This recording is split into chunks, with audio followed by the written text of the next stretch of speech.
बिस्मिल्लाहिर्रहमानिर्रहीम। आज हम ओ लेवल्स फ़िज़िक्स पर अपनी सीरीज़ स्टार्ट कर रहे हैं और हम स्क्रैच से स्टार्ट करेंगे and will try to cover all the topics. तो यूनिट नंबर 1 है हमारा मोशन, फोर्सेस एंड एनर्जी, और इसमें सबसे पहला हमारा टॉपिक है physical quantities and measurement. But because हम बिल्कुल स्टार्ट से स्टार्ट कर रहे हैं तो हमारे लिए बेहतर होगा कि हम पहले फ़िज़िक्स की डेफिनेशन देखें कि व्हाट एग्जैक्टली इज़ फ़िज़िक्स। तो फ़िज़िक्स बेसिकली हमारे पास वो साइंस है जिसमें हम स्टडी करते हैं अबाउट मैटर, एनर्जी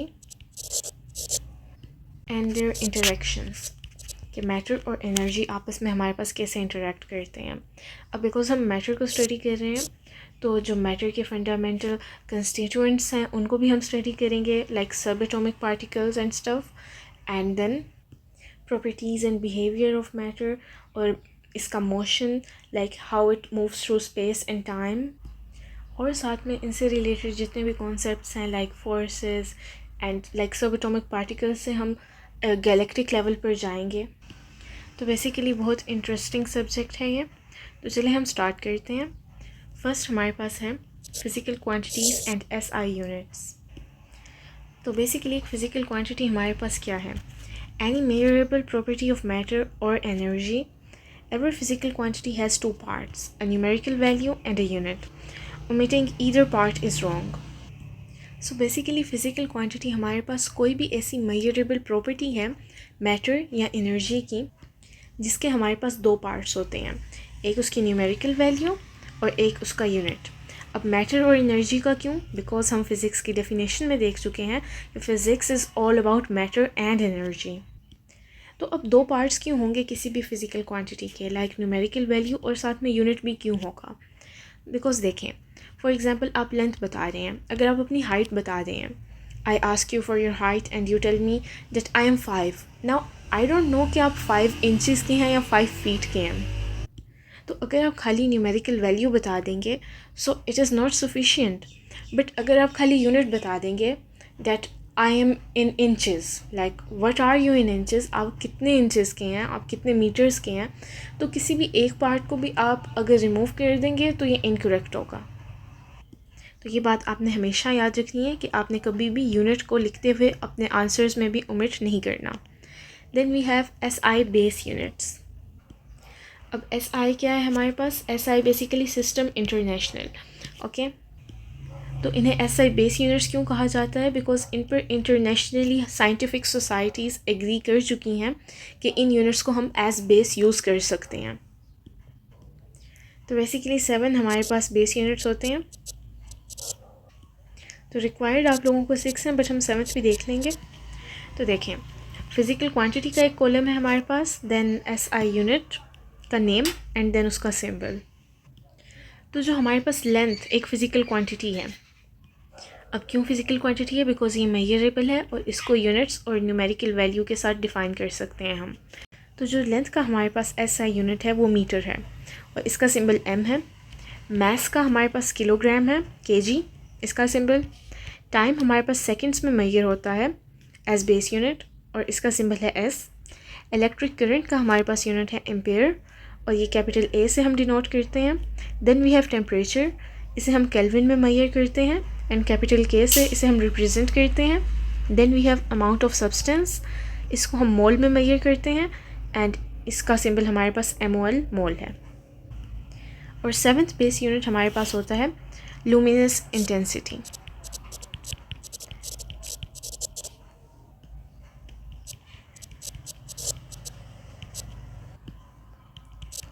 ये बेसिकली हमारे पास कैंडेला में मेजर होता है और इसको हम रिप्रेजेंट करते हैं CD से। तो एक इम्पॉर्टेंट बात आप लोगों ने ये याद रखनी है कि आपने क्वांटिटी और यूनिट को मिक्स नहीं करना। लेंथ एक क्वांटिटी है जिसका यूनिट हमारे पास मीटर है, मीटर हमारे पास क्वांटिटी नहीं है, okay. Then we have SI prefixes. अब SI प्रीफिक्सेस से हमारे पास क्या मतलब है कि जो हमारे पास SI यूनिट्स हैं उनसे पहले हम कुछ फिक्स करें। प्री मतलब पहले, ठीक है, पोस्ट मतलब बाद में। तो प्रीफिक्सेस ये ऐसे हमारे पास मल्टीपल या फिर फ्रैक्शंस हैं बेस यूनिट्स के जिनको हम उस यूनिट से पहले लगा देते हैं। फॉर एग्ज़ाम्पल हमारे पास टेरा है, इसका सिंबल है T। और ये हमारे पास रिप्रेजेंट करता है 10⁻12 को। तो आपके पास एक यूनिट था हर्ट्स, ओके। इससे पहले अगर आपने टेरा लगा दिया तो इसका मतलब है आप कह रहे हैं कि हमारे पास 10⁻12 हर्ट्स हैं। अब इसकी क्या ज़रूरत पेश आई? तो इसकी ये ज़रूरत पेश आई हमें कि देखें, फ़िज़िक्स में हम सब एटॉमिक पार्टिकल्स को भी स्टडी करते हैं और हम बहुत बड़े लेवल पर पूरी यूनिवर्स को भी स्टडी करते हैं। हम प्लैनेट्स का मास भी मेजर करते हैं, हम स्पीड ऑफ लाइट भी मेजर करते हैं, हम एटॉमिक मास भी मेजर करते हैं, हम न्यूक्लियस का मास भी मेजर करते हैं। तो ये क्वांटिटीज़ इतनी सिंपल तो है नहीं कि ये हमारे पास सिर्फ 10 से 100 तक आ जाएं, राइट। तो अब देखें हमारे पास इलेक्ट्रॉन का मास कितना कम होगा। तो अगर हम उसे लिखेंगे तो 0.00000, इतनी लंबी और हेक्टिक बात लिखने से अच्छा नहीं है कि हम उसे प्रीफिक्सेस में लिख दें। फॉर एग्ज़ाम्पल हम उसे नेगेटिव पावर में लिख दें, या फिर अपने प्लैनेट्स का मास मेजर करना है तो इतने ज़्यादा ज़ीरो लगाने से अच्छा नहीं है कि आप उसे पावर में लिख दें, 10 की समथिंग पावर। तो इसलिए ये प्रीफिक्सेस हमारे पास ज़रूरी हैं। And then we have giga, ये हमारे पास 10⁻9 है। Mega is 10⁻6, kilo is 10⁻3। Then we have centi, it's 10⁻2, milli is 10⁻3। Micro, ये माइक्रो का सिंबल है हमारे पास, इट्स 10⁻6। And nano is 10⁻9। अब देखें जो 10⁻0 है हमारे पास, it's basically 1 because anything raise to the power of 0 it's 1। तो ये हमारे पास बेस यूनिट है। जो सबसे ज़्यादा टेस्टेड है आपके पास वो है kilo, 10⁻3, basically 1000, okay. Then we have centi, that is 10⁻2, that's basically 0.01। Then milli 10⁻3, that's 0.001। and micro 10⁻6, it's 6 0 before a 1, okay। 5 zeros हमारे पास डेसिमल पॉइंट के बाद होंगे और 1 ज़ीरो डेसिमल पॉइंट से पहले, ओके। अब हम इसकी एक एग्जांपल देख लेते हैं। हमने कन्वर्ट करना है 3.2 किलोमीटर्स को मीटर्स में। मीटर्स हमारे पास क्या है? Base unit. और किलोमीटर क्या है कि जो हमारा बेस यूनिट था उसके साथ हमने किलो को प्रीफिक्स किया हुआ है। किलो हमारे पास एक प्रीफिक्स है जिसको हमने मीटर के साथ लगाया हुआ है। तो बेसिकली हम कहना क्या चाह रहे हैं कि 3.2 इंटू किलो की जगह हम क्या लिख सकते हैं, आपको पता है 10⁻3, तो 10⁻3 एंड मीटर्स, ओके। तो इसे आप कैलकुलेट कर लें तो हमारे पास 3200 मीटर्स आ जाते हैं। Then we have 450 micro seconds. Micro आपको पता है 10⁻6 है, ओके। तो आप लिख सकते हैं 450 इंटू माइक्रो की जगह लिख देंगे 10⁻6 एंड सेकेंड्स इज सेकेंड्स। तो आपके पास ये आंसर आ जाएगा। अब आपने इस मिस्टेक को बेसिकली अवॉइड करना है कि जब आप बिगर यूनिट से स्मॉलर यूनिट में जाते हैं तब मल्टीप्लाई करते हैं, और जब स्मॉलर से बिगर में जाते हैं तब डिवाइड करते हैं। अब आप कहेंगे यहाँ तो हमने मल्टीप्लाई किया, बिकॉज देखें जब हमारे पास किलो था तो हम 10⁻3 से मल्टीप्लाई कर रहे थे, तो बेसिकली यहाँ मल्टीप्लाई हो रहा था। बट अगर आप 10⁻3 में चले जाएंगे तो ये बेसिकली खुद ही डिनोमिनेटर में चला जाएगा, तो ये खुद ही डिवीजन हो जाएगी। तो अगर आप 10⁻3 से मल्टीप्लाई कर रहे हैं सो बेसिकली वो डिवीजन ही होगी एंड पर। मतलब कि अगर देखें हमारे पास 4 इंटू 10⁻3 था तो ये तो सिंपल मल्टीप्लाई हो रहा है, बट अगर 4 इंटू 10⁻3 था तो ये हमारे पास बेसिकली इसके इक्वल है, ओके। देन आगे चलते हैं। आगे हमारे पास मेजरमेंट टेक्निक्स आती हैं। तो लेंथ मेजर करने के लिए जो हमारे पास इंस्ट्रूमेंट यूज़ हो रहे हैं उसमें हमारे पास है मीटर रूल, जिसे हम सिंपली रूलर भी कहते हैं। और ये किन लेंथ्स के लिए हमारे पास यूज़ होता है? तो ये बेसिकली जनरल लेंथ्स के लिए जो कि हमारे पास 1 मिलीमीटर से लेकर 1 मीटर तक है। और इसकी प्रिसीजन यानी कि इसमें हमारे पास कितना एरर आ सकता है, तो 1 मिलीमीटर का। Then we have vernier callipers, और ये हमारे पास डायमीटर्स, डेप्थ या फिर विथ मेजर करने के लिए यूज़ होता है। और इसकी प्रिसीजन यानी कि अप टू कहाँ तक ये सही बताता है, तो नेगेटिव और पॉजिटिव 0.1 मिलीमीटर। मतलब कि 1 मिलीमीटर ये नेगेटिव में भी एरर दे सकता है, 0.1 मिलीमीटर नेगेटिव में भी दे सकता है, और 0.1 मिलीमीटर पॉजिटिव में भी दे सकता है। या तो आपकी एक्चुअल मेजरमेंट से ये 0.1 mm कम बता सकता है, या एक्चुअल मेजरमेंट से 0.1 mm ज़्यादा, okay. Then we have micrometer screw gauge. ये हमारे पास बहुत थिन वायर, फॉइल या ग्लास को मेजर करने के लिए यूज़ होता है और इसकी प्रिसीजन हमारे पास लिखी हुई है 0.01 mm। And then we have measuring tape. ये जौन सी लेंथ हमारे पास 1 मीटर से ज़्यादा की होती हैं उनको मेजर करने के लिए यूज़ होता है। सो बेसिकली इसकी प्रिसीजन हमारे पास 1 मिलीमीटर तक है। Okay, then we have parallax error. तो हम पैरेलैक्स एरर की डेफिनेशन देख लेते हैं। An error caused by viewing a scale from an angle instead of perpendicularly, the reading appears shifted from the true value. अब बजाय कि अगर आप कोई रीडिंग ले रहे हैं, बजाय कि आप उसे पूरी स्ट्रेट 90 के एंगल पर लें, आप उसे ले रहे हैं किसी और एंगल से, लाइक 60 डिग्री के एंगल से, तो वो आपकी रीडिंग में एक एरर आ जाएगा। ऐसे एरर को हम पैरेलैक्स एरर कहते हैं। तो आपने हमेशा क्या करना है, अपनी आंख को डायरेक्टली परपेंडिकुलर रखना है अपने स्केल से। तो आपको एक क्वेश्चन पूछा जा सकता है कि पैरेलैक्स एरर को रिड्यूस कैसे करें, तो इसका यही आंसर है कि प्लेस द आई परपेंडिकुलर और directly in front of the scale. Okay, then we have zero error. Positive zero error और नेगेटिव ज़ीरो एरर, हमारे पास ज़ीरो एरर की 2 टाइप्स हैं।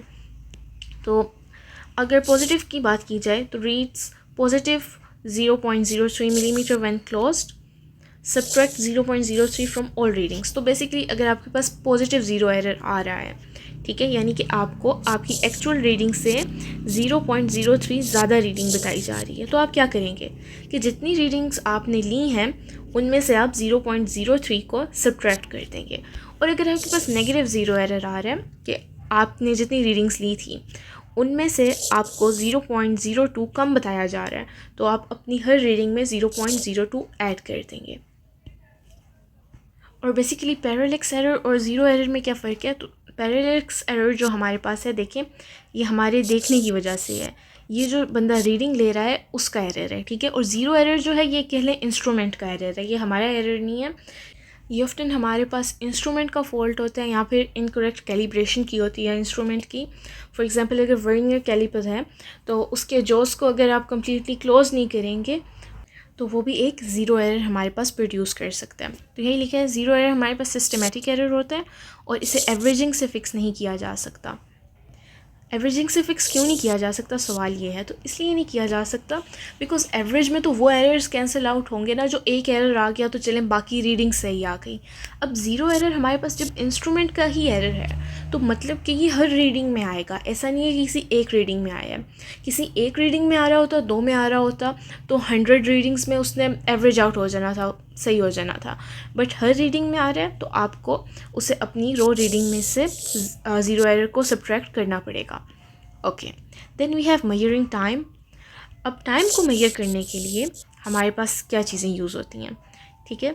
तो हमारे पास एक डिजिटल स्टॉप वॉच है, इसकी प्रिसीजन हमारे पास पॉजिटिव और नेगेटिव 0.01 सेकेंड्स है।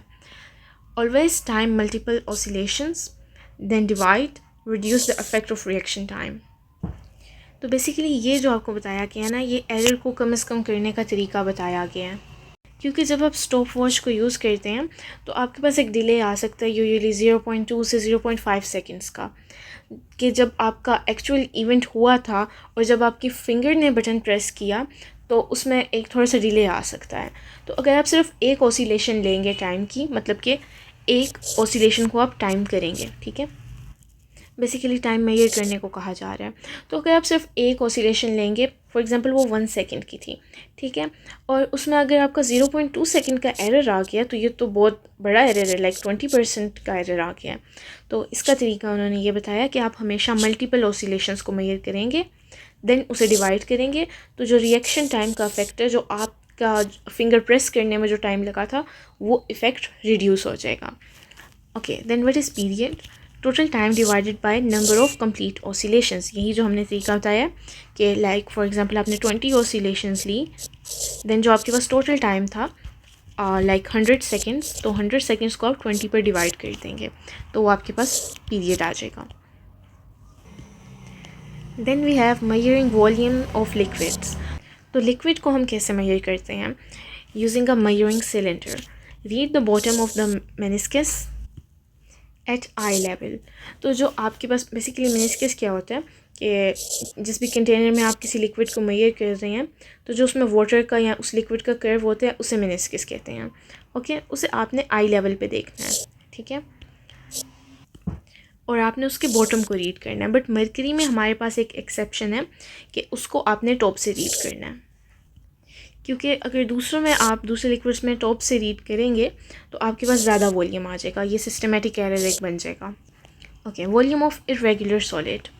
कुछ सॉलिड्स हमारे पास इरेगुलर होते हैं, उनको हमने कैसे मेजर करना है। और बेसिकली इरेगुलर सॉलिड्स होते क्या हैं, तो ये हमारे पास 3D ऑब्जेक्ट्स होते हैं, ठीक है। इनकी कोई यूनिफॉर्म या कंसिस्टेंट फिक्स्ड जियोमेट्रिक शेप नहीं होती। लाइक हमारे पास क्यूब्स होते हैं, स्फीयर्स होते हैं, इनकी हमारे पास शेप्स होती हैं, एक प्रॉपर हमारे पास इनकी जियोमेट्रिक शेप होती है। बट इरेगुलर सॉलिड्स में ऐसा नहीं होता, इनकी वेरिंग लेंथ एंड साइजेस होते हैं, जिसकी वजह से इनका वॉल्यूम कैलकुलेट करना हमारे लिए स्टैंडर्ड फार्मूलाज के साथ करना इम्पॉसिबल हो जाता है। लाइक हम इसको लेंथ इंटू विड्थ करके मेजर नहीं कर सकते, length into width into height करके इनका वॉल्यूम मेजर नहीं होगा। ओके, सो आपने क्या करना है, pour water into measuring cylinder, record initial volume as V1। तो आपने एक measuring cylinder में पानी डाला और जो उसका वॉल्यूम था उसे आपने V1 रिकॉर्ड कर लिया। Then lower solid into water using a string। तो एक स्ट्रिंग की मदद से आपने उस irregular solid को उस पानी में डाल दिया। अब उसका ज़ाहिर है वॉल्यूम बढ़ जाएगा, आप एक सॉलिड उसके अंदर डाल रहे हैं तो अब जो न्यू वॉल्यूम है उसको आपने एज V2 रिकॉर्ड कर लिया। तो अब आपने जो V2 जो आपका फाइनल वॉल्यूम आया है उसमें से इस इनिशियल वॉल्यूम को माइनस कर दिया, तो आपके पास सॉलिड का वॉल्यूम आ गया। और ये ऑब्वियसली तभी वर्क करेगा जब आपके पास सॉलिड डिज़ोल्व नहीं होगा वाटर में, और वो हमारे पास वाटर से ज़्यादा डेंस भी होगा कि पूरी तरह वो सिंक कर जाए। जब एक चीज़ ज़्यादा डेंस होती है वाटर की डेंसिटी से, तब वो हमारे पास डूबती है, अदरवाइज़ वो फ्लोट करती है। Okay, then we have significant figures.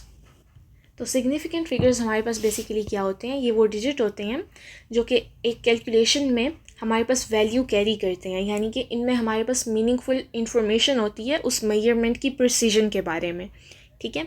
तो इसके रूल्स हमारे पास क्या हैं कि all non zero digits are significant. जो भी नॉन ज़ीरो डिजिट्स हैं लाइक 3, 4, 5 एनीथिंग नॉन ज़ीरो, ये हमारे पास सिग्निफिकेंट हो गया। तो अगर आपने एक मेजरमेंट ली जिसका आंसर 345 आया, तो इसमें कितने सिग्निफिकेंट फिगर्स हैं, कितनी आपकी मेजरमेंट में आपके लिए मीनिंगफुल इन्फॉर्मेशन प्रोवाइड कर रहे हैं, तो वो आपके पास 3 हैं। Zero between non zero digits are also significant. तो अगर आप एक ज़ीरो को नॉन ज़ीरो डिजिट के दरमियान में इंसर्ट कर देंगे तो वो भी आपके पास सिग्निफिकेंट ही होगा। तो इस मेजरमेंट में हमारे पास 4 सिग्निफिकेंट डिजिट्स हैं। लीडिंग ज़ीरोज़ हमारे पास सिग्निफिकेंट नहीं होते। अब लीडिंग ज़ीरो मतलब जो पहले आने वाले ज़ीरोज़ हैं। सो फॉर एग्जांपल ये देखें, ये ज़ीरो, ये ज़ीरो, ज़ीरो, ये सब ज़ीरो हमारे पास लीडिंग ज़ीरोज़ थे। तो ये हमारे पास इसमें नॉन ज़ीरो हमारे पास 2 हैं, तो ये सिग्निफिकेंट फिगर्स हैं। तो अब आप कहेंगे ये वाला ज़ीरो तो समझ आ रहा है, ये हम लिखते नहीं हैं, अक्सर 0.05 लिख देते हैं, ये वाले क्यों नहीं हम काउंट कर रहे हैं। तो बेसिकली इनको हम मेजरमेंट में इसलिए नहीं कर रहे क्योंकि ये हमारे पास सिर्फ डेसिमल पॉइंट की हमें पोजीशन बता रहे हैं, ठीक है। तो एज सच हमें और नहीं कुछ बता रहे। Then trailing zeros after decimal points are significant. Okay, तो अगर आपके पास डेसिमल पॉइंट के बाद ट्रेलिंग ज़ीरोज़ आ जाते हैं तो वो हमारे पास सिग्निफिकेंट हैं। लाइक 3.5000 अगर होता तो ये तीनों फिर सिग्निफिकेंट होते। ओके, तो इसमें 3 सिग्निफिकेंट डिजिट्स हैं। क्यों? क्योंकि ये वाले जो हैं हमारे पास, ये हमारे पास प्रिसीजन को इंडिकेट करते हैं, ये प्लेस होल्डर्स नहीं हैं, ये बेसिकली प्लेस होल्डर्स थे। Okay, trailing zeros without decimal are ambiguous, we use scientific notation. अब देखें ये ट्रेलिंग ज़ीरोज़ तो हैं बट इनमें हमारे पास डेसिमल पॉइंट नहीं आया, तो ये एम्बिगुअस हैं, ठीक है। हम कुछ कह नहीं सकते कि ये सिग्निफिकेंट हैं या नहीं हैं, तो इधर हम साइंटिफिक नोटेशन यूज़ कर लेते हैं, लाइक 3.5 × 10⁻³ कर लें, ठीक है। तो ये तो हम कर लेते हैं बट कहा नहीं जा सकता। अब ट्रेलिंग ज़ीरोज़ हैं और डेसिमल भी नहीं है, तो इसमें 2 भी हमारे पास हो सकते हैं, मतलब कि सिर्फ 3 और 5 सिग्निफिकेंट थे, या फिर ये 3 भी हो सकते हैं, या फिर ये 4 भी, ठीक है। देन हम इसकी एक एग्जांपल देख लेते हैं सिग्निफिकेंट फिगर्स की। ओके, तो फॉर एग्जांपल एक फोर्स हमें दी हुई है 12 न्यूटन्स की और मास हमें दिया हुआ है 3 kgs, 3.0 kgs। तो एक्सेलरेशन फाइंड करनी है। तो एक्सेलरेशन का फॉर्मूला ये लिखा हुआ है F/m, force divided by mass. तो आपने 12 यूनिट्स को इन 3 यूनिट्स से डिवाइड किया, आपके पास 4.0 मीटर पर सेकेंड आ गया। तो अब इधर सिग्निफिकेंट डिजिट्स का क्या काम है, ये काम है, देखें आपने लिखा है 4.0, आप खाली 4 भी लिख सकते थे, बट अब आप कहेंगे ज़ीरो का मकसद क्या, ज़ीरो तो कुछ इंडिकेट नहीं कर रहा। तो यस, इंडिकेट कुछ नहीं कर रहा, बट ये आपको क्या बता रहा है, ये आपको एक लेवल ऑफ प्रिसीजन बता रहा है कि इतना प्रिसाइसली हम मेजर कर सकते हैं कि देखें यहाँ पर 4.1 भी हो सकता था, तो यानी कि पॉइंट के बाद 1 यूनिट तक हम प्रिसाइसली मेजर कर पा रहे हैं। तो ये हम इसलिए 2 सिग्निफिकेंट डिजिट तक डेटा अपना दे रहे हैं, क्योंकि हमें भी 2 सिग्निफिकेंट डिजिट तक दिया गया था, ये देखिए पॉइंट के बाद एक 0 तक दिया गया था, तो आंसर भी हम उसी में दे रहे हैं। Okay, then we have errors, accuracy and precision. तो हमारे पास 2 किस्म के एरर्स होते हैं, एक रैंडम और एक सिस्टमैटिक एरर। रैंडम एरर जो होता है जब हमारी रीडिंग्स जो हैं they scatter above and below the true value, readings या तो हमारी असल वैल्यू से ऊपर जाएंगी या नीचे जाएंगी, ठीक है, बट ये हर रीडिंग में नहीं आएगा random error. Whereas systematic error जो हमारे पास है, all readings shifted in the same direction, ये सेम टाइप का एरर होगा। लाइक अगर पॉजिटिव एरर आ रहा है तो फिर सब में ये पॉजिटिव एरर आ रहा होगा और ये हर रीडिंग में आएगा। अब रैंडम एरर का क्या कॉज है, रिएक्शन टाइम, इन्वायरमेंटल डिस्टर्बेंसेस, जो भी हमारे पास रैंडम फैक्टर्स हो सकते हैं। और सिस्टमेटिक एरर जो है वो ज़ाहिर है सिस्टम की ख़राबी की वजह से होगा, लाइक ज़ीरो एरर, या आपने कैलिब्रेशन सही से नहीं की, या फिर आप कंसिस्टेंटली एक रॉन्ग टेक्निक का यूज़ कर रहे हैं। अब रैंडम एरर को कम कैसे किया जा सकता है, रिपीटिंग एंड एवरेजिंग। देखिए जितनी आप ज़्यादा रीडिंग्स लेंगे तो रैंडमनेस उसमें कम होती जाएगी, ठीक है, 1-2 रैंडम एरर आ गए बट वो हमारे पास कैंसिल आउट हो जाएंगे, ठीक है, एवरेज हमारे पास आ जाएगी उनकी। सिस्टमेटिक एरर में ये आप एवरेज करके फिक्स नहीं कर सकते, आपको आइडेंटिफाई करना पड़ेगा कि क्या सिस्टमेटिक एरर आ रहा है एंड देन उसको फिक्स करना पड़ेगा। Then example, slight variation timing the same pendulum swing. अगर आप एक पेंडुलम की स्विंग्स को मेजर कर रहे हैं, उसमें थोड़ी सी वेरिएशन आ रही है टाइम की, कभी आपने अपनी एक रीडिंग में लाइक फॉर एग्जांपल फिंगर को सही टाइम पे प्रेस नहीं किया, तो ये एक रैंडम एरर है, ठीक है। अब सिस्टमेटिक एरर में एक रूलर है आपके पास, 2 मिलीमीटर से वो स्टार्ट हो रहा है, 0 से स्टार्ट नहीं हो रहा, तो इसका मतलब वो जो भी रीडिंग बताएगा वो 2 मिलीमीटर ज़्यादा बताएगा ना, तो अब आप उससे जो भी रीडिंग लेंगे उसमें आपको 2 मिलीमीटर ऐड करना सब्ट्रैक्ट करना पड़ेगा उसमें से, ठीक है, क्योंकि वो ज़्यादा बता रहे हैं। तो ज़ीरो एरर हमारे पास सिस्टमेटिक एरर है, तो ये हमारे पास एक रैंडम एरर नहीं है। तो इसमें भी हमें ट्रू वैल्यू में से और ट्रू वैल्यू निकालने के लिए रो रीडिंग में से ज़ीरो एरर को माइनस करना पड़ता है। देन वी हैव एक्यूरेसी और प्रिसीजन। इन दोनों में क्या फ़र्क है, सुनने में दोनों टर्म्स क्लोजली रिलेटेड ही लगते हैं। तो एक्यूरेसी बेसिकली है कि how close to the true value is हमारी रीडिंग, जो हमारी रीडिंग है वो जो असल वैल्यू है उसके कितने करीब है। और प्रिसीजन क्या है, how close repeated readings are to each other, कि फॉर एग्ज़ाम्पल हमने 100 रीडिंग्स ली तो इनमें से कितनी आपस में एक दूसरे के साथ क्लोज थी। ऐसा तो नहीं था कि एक रीडिंग हमारे पास 1 आ रही थी और सेम चीज़ की जब हमने दूसरी रीडिंग ली तो वो 50 आने लग गई। अब अगर इतना फासला आ रहा है तो क्या आप कह सकेंगे कि वो इंस्ट्रूमेंट हमारे पास प्रिसाइज़ है, तो बिल्कुल वो प्रिसाइज़ नहीं होगा। अब एक रीडिंग हमारे पास एक्यूरेट भी आ सकती है, लाइक आपने कुछ मेजर किया, वो आपके पास 0.1 आ गया, ठीक है, और वो एग्जैक्टली 0.1 ही था, तो एक्यूरेट तो हो गई ये रीडिंग। बट अगर एक इंस्ट्रूमेंट हमें एक्यूरेट रीडिंग दे रहा है तो ज़रूरी नहीं कि वो प्रिसाइज़ भी हो, क्योंकि एक बार एक्यूरेट आ गई, दूसरी बार आपने किया तो वो 50 आ गई, तो क्या ये प्रिसाइज़ है? नहीं। बट क्या उसने एक बार आपको एक्यूरेट रीडिंग दे दी थी? Possible. Okay, improve bye eliminating systematic errors.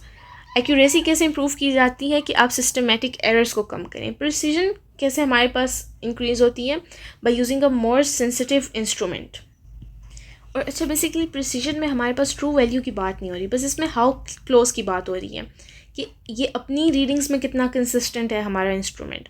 और एक्यूरेसी में हमारे पास ट्रू की बात हो रही है, इसमें हमारे पास मैटर करता है कि रीडिंग ट्रू है कि नहीं, ठीक है। अच्छा, अब प्रिसीजन हमारे पास कैसे इम्प्रूव की जा सकती है कि आपका जो इंस्ट्रूमेंट है वो ज़्यादा सेंसिटिव हो, ठीक है, कि ऐसे ही ना हो कि आपने 0.1 में इतने डेसिमल प्लेस में आपने रीडिंग लेनी है, ठीक है, आपने लाइक 1 to 9 नहीं लेनी, 0 to 9 नहीं लेनी, अपने पॉइंट्स में जाके लेनी है, बट वो पॉइंट्स को मेजर ही नहीं कर सकता, तो जब भी आप कर रहे हैं वो आपको गलत रीडिंग दे जा रहे हैं, ठीक है। अब एक्यूरेसी, हाई एक्यूरेसी का मतलब होता है कि results cluster around the true value, क्योंकि सब आप एक्यूरेट रिजल्ट आ रहे हैं, आपके पास ट्रू आ रहे हैं, तो वो हमारे पास जो असल वैल्यूज़ हैं उनके इर्द गिर्द ही आपकी मेजरमेंट्स क्लस्टर करेंगी, ठीक है। अब प्रिसीजन जो है हमारे पास, ये results tightly grouped even if all wrong. अब अगर आपका इंस्ट्रूमेंट प्रिसाइज़ है, अब वो गलत रीडिंग में ही प्रिसाइज़ है कि अगर वो गलत रीडिंग भी दे रहा है और ट्रू वैल्यू के क्लोज नहीं है, बट क्योंकि वो अपनी रीडिंग्स में कंसिस्टेंट है, तो जो इसके रिज़ल्ट होंगे मेजरमेंट वो टाइटली ग्रुप्ड होंगे चाहे सारे गलत हों, और एक्यूरेसी में हमारे पास ट्रू वैल्यू के इर्द गिर्द ही क्लस्टर होगा। Okay, then we have scalar and vector quantities. हमने फिजिकल क्वांटिटीज़ पढ़ी थी, राइट। अब उनकी हम दो टाइप्स पढ़ रहे हैं, एक है स्केलर और एक है वेक्टर क्वांटिटीज़। तो डेफिनेशन देख लेते हैं स्केलर क्वांटिटी की। A physical quantity with magnitude, और जिसे हम साइज़ भी कह सकते हैं, ओनली नो डायरेक्शन।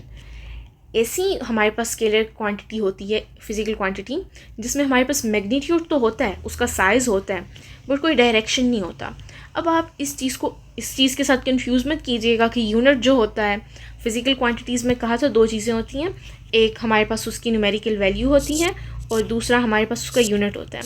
तो स्केलर क्वांटिटी में भी ये दोनों चीज़ें मौजूद हैं, बट इसमें हमारे पास डायरेक्शन नहीं होता। अब अगर आप डायरेक्शन को ऐड कर देंगे तो वो हमारे पास वेक्टर क्वांटिटी बन जाएगी, simple. A physical quantity with both magnitude and direction, के मैग्नीट्यूड तो इसमें होगा, साथ में डायरेक्शन भी होगा, ठीक है। तो अब देख लेते हैं स्केलर वर्सेस वेक्टर्स की एग्जांपल्स। तो स्केलर में हमारे पास सिर्फ मैग्नीट्यूड होता है। आपने कितने डिस्टेंस ट्रैवल किया, फॉर एग्जांपल 5 किलोमीटर, ठीक है, तो ये डिस्टेंस है। बट डिस्प्लेसमेंट क्या होता है कि मैंने 5 किलोमीटर नॉर्थ में ट्रैवल किया, फॉर एग्जांपल, ठीक है। स्पीड हमारे पास क्या होती है, स्पीड हमारे पास हमने फॉर एग्जांपल मीटर पर सेकेंड है, तो 10 मीटर पर सेकेंड, ओके। तो वेलोसिटी में हमें साथ में डायरेक्शन भी बताना पड़ेगा। मैस हमारे पास एक स्केलर क्वांटिटी है। आप फॉर एग्जांपल 5 kg के हैं, और 5 kg के तो नहीं होंगे, 50 kg के हैं, ठीक है। आप 50 kg के हैं तो आप किस डायरेक्शन में हैं, अब ऑब्वियसली किसी डायरेक्शन में नहीं है, तो ये स्केलर क्वांटिटी है। अब वेट जो है ये हमारे पास एक ग्रेविटेशनल फोर्स है। अब आप लोगों को कन्फ्यूजन हो रही होगी बिकॉज वेट हमारे पास मैथ्स के साथ इंटरचेंजेबली हम डेली लाइफ में यूज़ करते हैं। तो बेसिकली जो आप अपना मेजर करते हैं वो बॉडी मास होता है, ठीक है। और वेट में हमारे पास जो ग्रेविटेशनल फोर्स है वो भी एक फैक्टर होता है, और ये आपके पास अगर आप अर्थ पे अपना वेट मेजर कर रहे हैं और मून पे जाके कर रहे हैं तो वो डिफरेंट आएगा, ओके, क्योंकि इसमें हमारे पास एक डायरेक्शन का फैक्टर भी मौजूद है साथ में, okay. Then we have time and acceleration.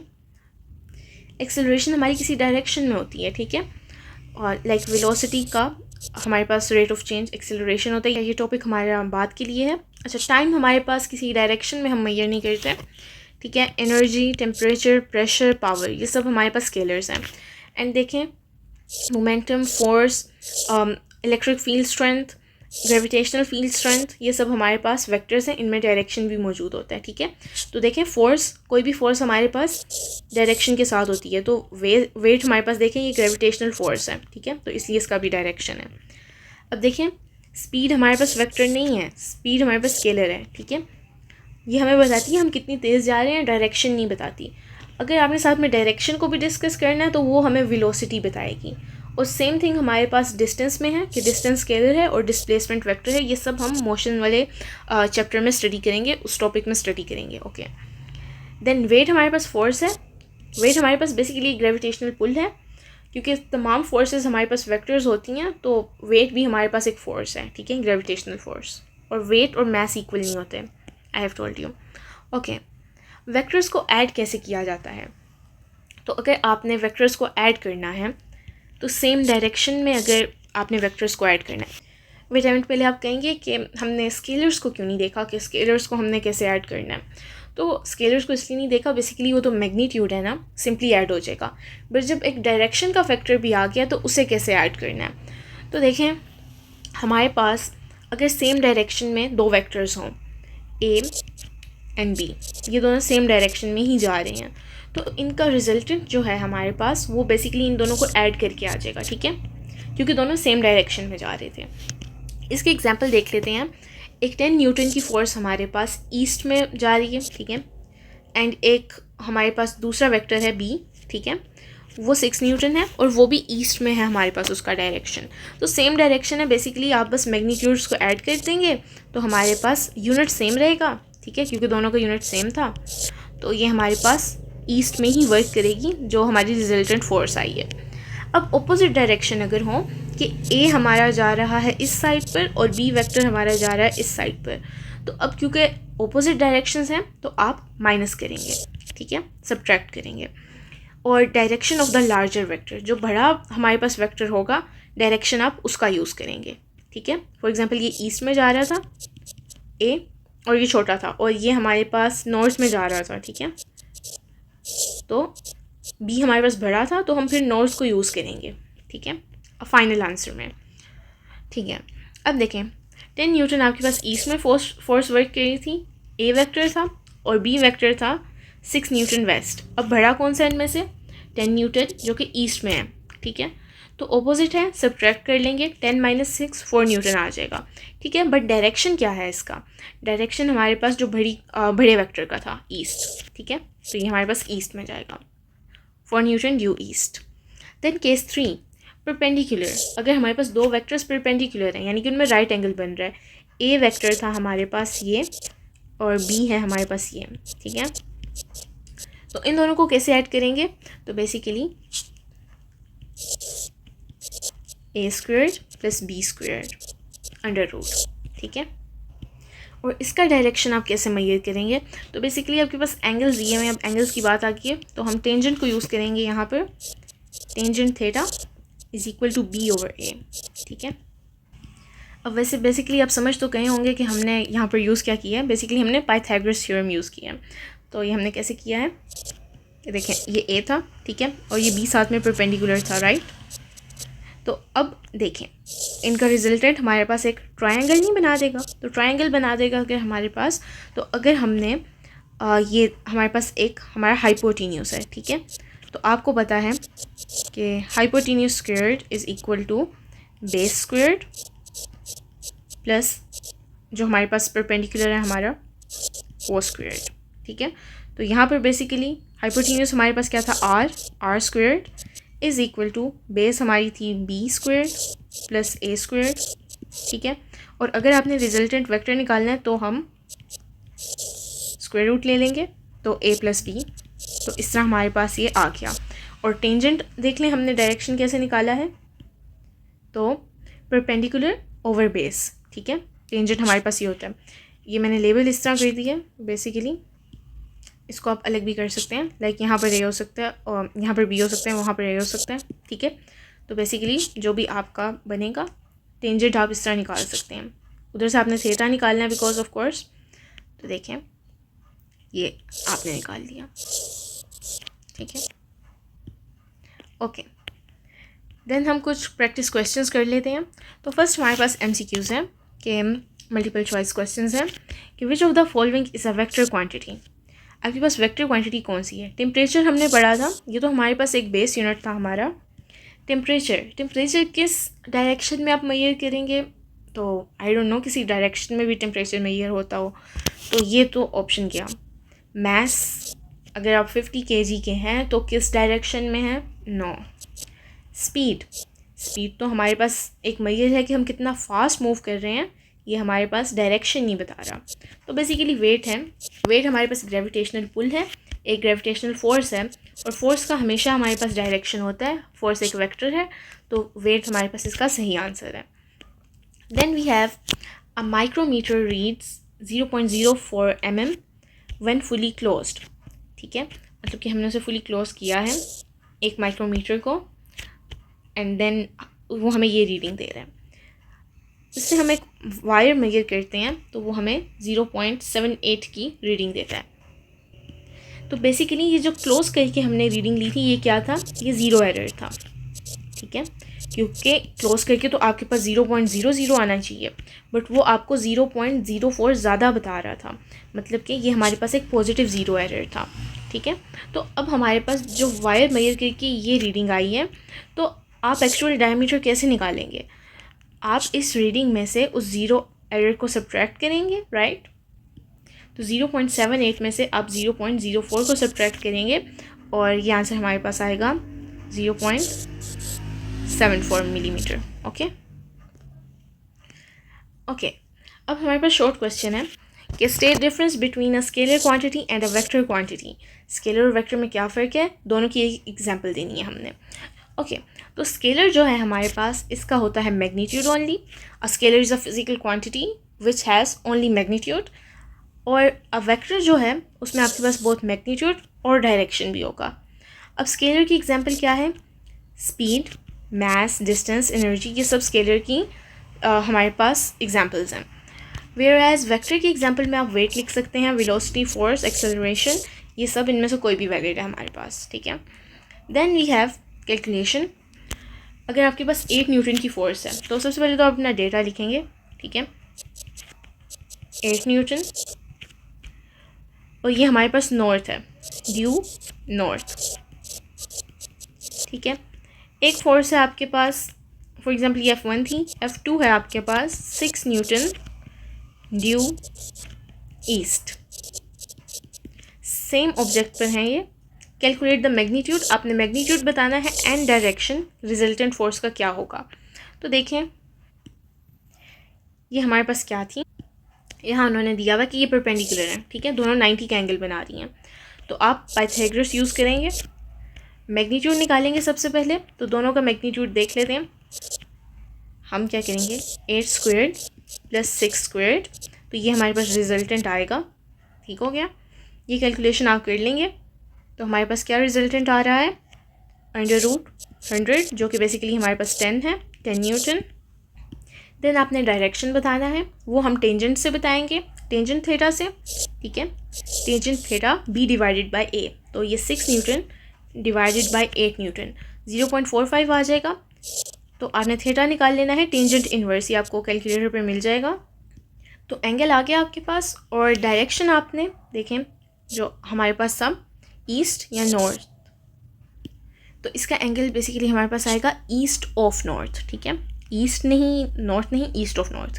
वो कैसे कि आप अपने अगर ट्रायंगल में देखेंगे, ठीक है, तो आप नॉर्थ से स्टार्ट कर रहे होंगे, ठीक है, और ईस्ट की तरफ जा रहे होंगे। बेसिकली हम इसे ज़रा सही से देख लेते हैं, ठीक है। तो बेसिकली टेंजेंट थीटा हमारे पास ऑपोजिट ओवर एडजेसेंट होता है, राइट, यानी कि परपेंडिकुलर ओवर बेस, ठीक है। ऐसे से ज़रा डायग्रामेटिकली भी देख लेते हैं। तो फर्स्ट वेक्टर बेसिकली 8 न्यूटन है, ठीक है, तो इसे हम सबसे पहले ड्रॉ कर लेते हैं, ठीक है। अब 8 न्यूटन हमारे पास कहाँ था, 8 न्यूटन हमारे पास नॉर्थ था, तो ऐसे हमने इसे ड्रॉ कर लिया, ठीक है, 8 न्यूटन नॉर्थ, ठीक है। अब जो दूसरा वेक्टर है हमारे पास 6 न्यूटन, जो कि हमारे पास जा रहा है ईस्ट, ठीक है, उसको आपने दूसरे की टिप से स्टार्ट करना है, इसके हेड से नहीं स्टार्ट कर देना, इसकी टेल से स्टार्ट करना है, ठीक है। तो ये हमारे पास बेसिकली 6 न्यूटन था। तो अब डायरेक्शन देखिए, हमने जो निकाला था 36, ठीक है, एंगल जो हमने निकाला था वो 36.9 था। तो फॉर एग्जांपल अगर हम अप्रोक्सीमेटली लाइन एक ड्रॉ करें रिजल्टेंट की, तो वो कुछ ऐसे बनेगी, राइट, ठीक है। तो यहाँ पर ये थीटा, ये हमारे पास 36.9 डिग्री, ओके।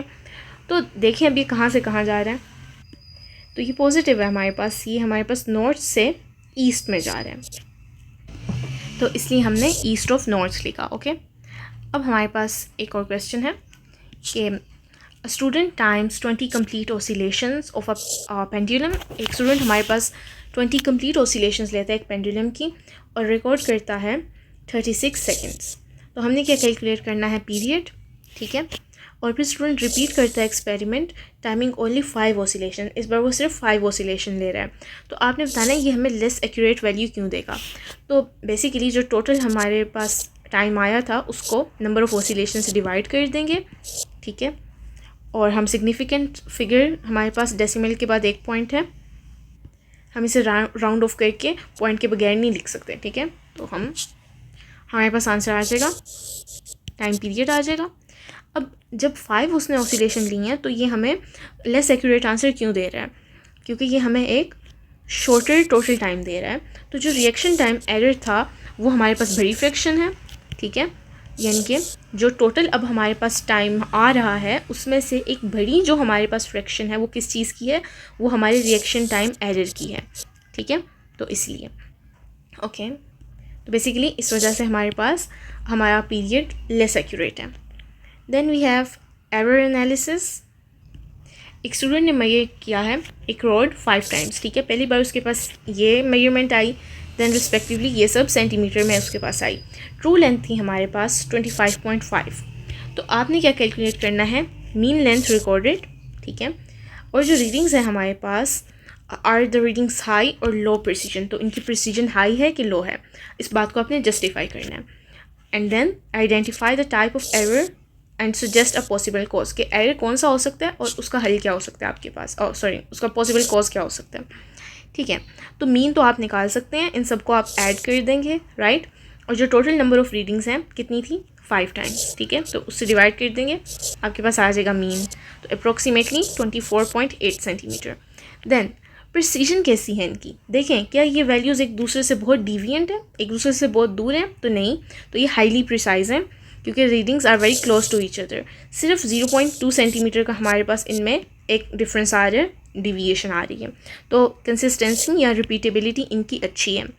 देन एरर आपको कैसा दिख रहा है, एरर है सिस्टमेटिक, जो हमारी सब रीडिंग्स हैं वो कॉन्स्टेंटली हमारी ट्रू वैल्यू के नीचे नीचे हैं, ठीक है। 25.5 से कोई ऊपर दिख रही है यहाँ पे नहीं, तो इसका मतलब ये एक सिस्टमेटिक एरर है जो कि हमें असल लेंथ से कम लेंथ बता रहा है, ठीक हो गया। नॉट स्कैटर्ड रैंडमली अराउंड, अगर ये रैंडम एरर होता, कोई कम होता कोई ज़्यादा होता, देन ये सिस्टमेटिक नहीं होना था। तो पॉसिबल कॉज क्या हो सकता है सिस्टमेटिक एरर का, कि ज़ीरो एरर होगा रूलर में, या फिर रूलर हमारा ज़ीरो पे स्टार्ट नहीं करता होगा, या फिर कैलिब्रेट हमने सही से नहीं किया, ठीक हो गया। अब हम अपनी रिवीजन समरी देख लेते हैं। तो सबसे पहले हमने फिजिकल क्वांटिटीज़ एंड यूनिट्स की बात की। हर क्वांटिटी हमारे पास नंबर और यूनिट से मिलके बनती है, यूनिट आप ओमिट कर देंगे तो ये सही बात नहीं है, ठीक है। 6 बेस यूनिट्स हैं हमारे पास। यूनिट्स हमने यहाँ लिख दिए हैं, metre, kilogram, second, ampere, kelvin and mole, okay. And एक 7th भी था हमारे पास, that was candela. Then measurements के बारे में हमने पढ़ा, रूलर हमने देखा किस लिए यूज़ होता है, वर्नियर कैलिपर और माइक्रोमीटर, और ये इनके हमारे पास कितने ये एक्यूरेट हैं। देन हमने पैरेलैक्स एरर के बारे में देखा कि आपने आंख को अपनी हमेशा परपेंडिकुलर रखना है स्केल से।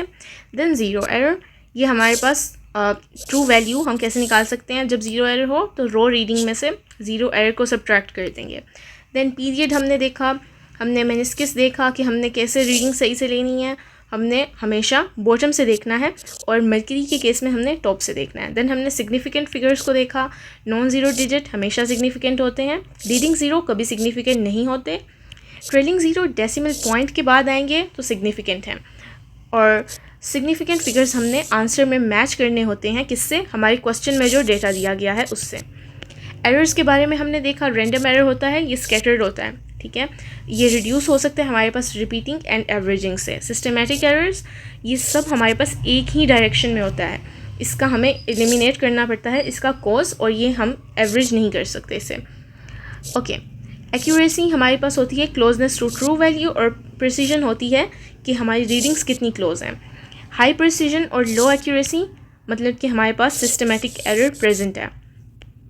स्केलर और वेक्टर्स हमारे पास क्या थे, स्केलर्स में हमारे पास हमने पढ़ा distance, speed, mass, time, energy, temperature, pressure, power, ये सब इनमें हमारे पास मैग्नीट्यूड होता है बट डायरेक्शन नहीं होता। वेक्टर्स में हमारे पास डायरेक्शन होता है, for example displacement, velocity, weight, force, acceleration, momentum, okay. then we have same direction में जब हमारे पास वेक्टर्स थे तो हमने उन्हें ऐड किया, ऑपोजिट में थे तो सब्ट्रैक्ट किया, डायरेक्शन हमने बड़े वाले वेक्टर का रखा, परपेंडिकुलर थे तो हमने पाइथागोरस यूज़ किया, और एंगल के लिए हमने टेंजेंट यूज़ किया, ठीक है। और डायरेक्शन हमने हमेशा अपने वेक्टर में लिखना है, ओके। और ये आपने इन ट्रैप से बचना है कि वेट हमारे पास फोर्स है, और फोर्स एक वेक्टर है तो वेट स्केलर नहीं है। स्पीड हमारे पास स्केलर है, वेलोसिटी वेक्टर है, इनको स्वैप नहीं करना। माइक्रोमीटर ज़ीरो एरर जो है हमेशा हमने सब्ट्रैक्ट करना है, ज़ीरो एरर जो आएगा उसे रो रीडिंग में से सब्ट्रैक्ट कर देना है, ओके। वेक्टर आंसर जो है आपने डायरेक्शन के बगैर नहीं देना। मेनिस्कस आपने हमेशा बॉटम से रीड करना है, टॉप से नहीं करना। मरकरी के केस में टॉप से करना है। और आज का लेक्चर हमारा कंप्लीट होता है। See you in the next video.